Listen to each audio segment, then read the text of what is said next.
Welcome back to another technical video. Today, we'll go through your question, go through the answers for it, and hopefully that brings you to your solution.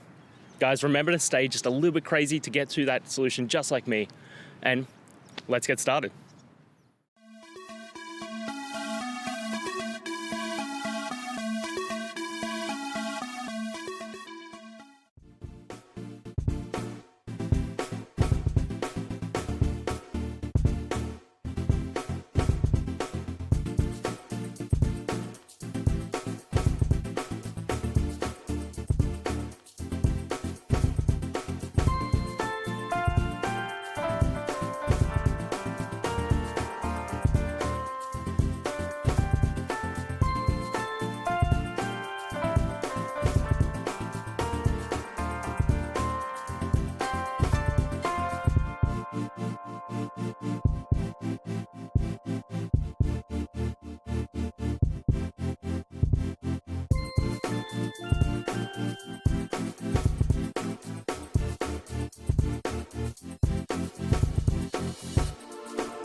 And that's it, guys.